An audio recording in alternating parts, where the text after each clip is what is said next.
Carta a los amigos de la buena lectura. Kafka y la muñeca viajera. Estimados amigos lectores, a veces estoy harto de escribir 3 veces a la semana sobre Bitcoin, el régimen de excepción u otras ocurrencias de nuestro presidente. Hay tantas otras cosas, menos urgentes, pero tal vez más importantes, que se puede y debe relatar, como por ejemplo el cuento casi increíble sobre el escritor Franz Kafka, una niña desconocida y una muñeca. En una venta de libros viejos encontré un librito cuyo título me hizo acordar una historia que nos ocupó en el seminario doctoral de literatura en la universidad. El escritor y editor de literatura Klaus Wagenbach nos contó que luego de la Guerra Mundial, él hizo una campaña pública con anuncios en prensa y radios de Berlín para encontrar a personas que podrían ayudarle a comprobar si la historia de Franz Kafka, una niña llamada Elsie y una muñeca llamada Brígida, era real o un invento poético del escritor o de su novio.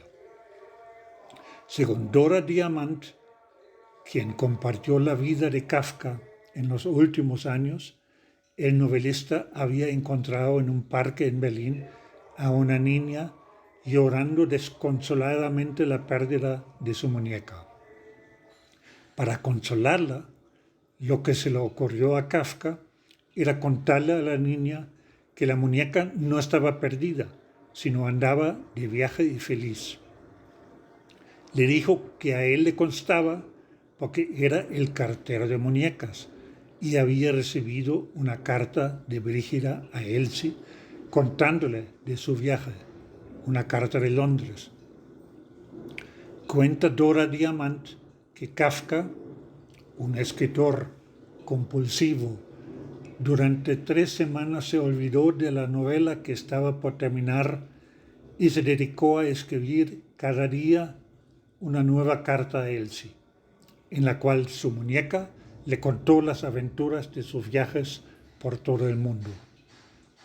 En nuestro coloquio literario, Klaus Wagenbach nos contó que nadie, ni él, ni ninguno de los muchos investigadores de la historia de literatura que lo intentaron, había logrado verificar esta historia. Nadie jamás encontró ni a Elsie ni a las cartas. Entonces, ¿fue real la historia o una anécdota inventada? Resulta que da igual. Siempre me ha intrigado ese cuento enigmático, sobre todo porque Kafka era conocido como un hombre muy solitario, de pocas relaciones sociales, un hombre triste y pesimista. Y aún así, ¿habrá escrito cartas tan llenas de ternura y compasión por una niña desconocida? Bueno, puede ser, porque la única persona que conoció a Kafka de cerca en ese tiempo, su compañera de vida, Dora, lo describe como poético, tierno y hasta alegre. La historia está situada en el año 1923. Kafka ya sabía que su tuberculosis le dejaba poco tiempo para vivir. Todavía era un autor desconocido, porque sus obras maestras, que iban a cambiar por siempre la tendencia de la literatura contemporánea, fueron publicadas después de su muerte, en 1904. Kafka había instruido a su gran amigo, el escritor Max Brod, a quemar, luego de su muerte, las novelas que estaba por terminar, El proceso, El castillo y El desaparecido. Le prohibió publicar la obra que luego lo lanzaría al Olimpo de la literatura mundial.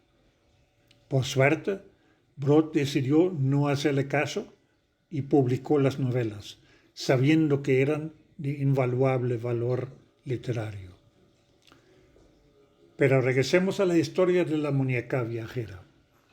varios escritores se animaron a reconstruir este cuento y las cartas.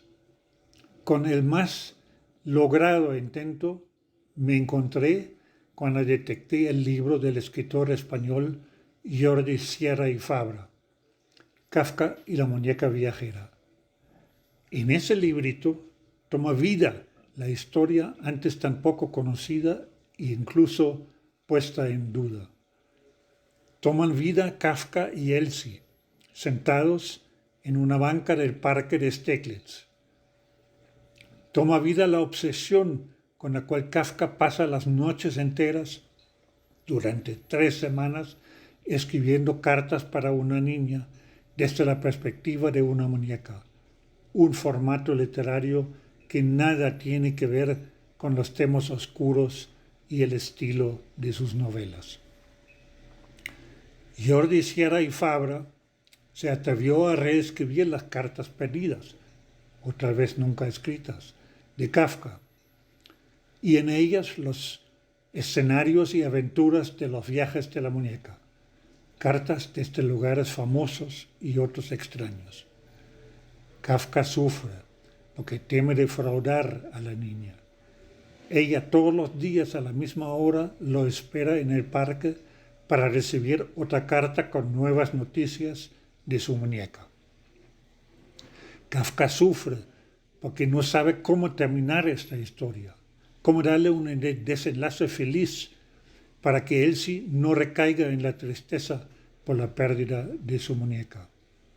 Su solución hace que al final Brígida se case y, en su última carta, ruegue a Elsie a compartir su felicidad. Ahí termina el cuento. Y no solamente deja feliz a Elsie, sino también al atormentado escritor Franz Kafka. Es un libro lleno de ternura. Es difícil encontrar en las librerías, pero se puede pedir en Amazon en papel o en formato digital. Lo recomiendo como regalo ideal tanto para niñas y niños como para adolescentes, adultos y viejitos. Leerlo me hizo feliz y lo quería compartir con ustedes. Como dice Roberto Benigni en su película del mismo nombre, La vita è bella, incluso en tiempos tristes y peligrosos. Saludos, Paolo Lurs.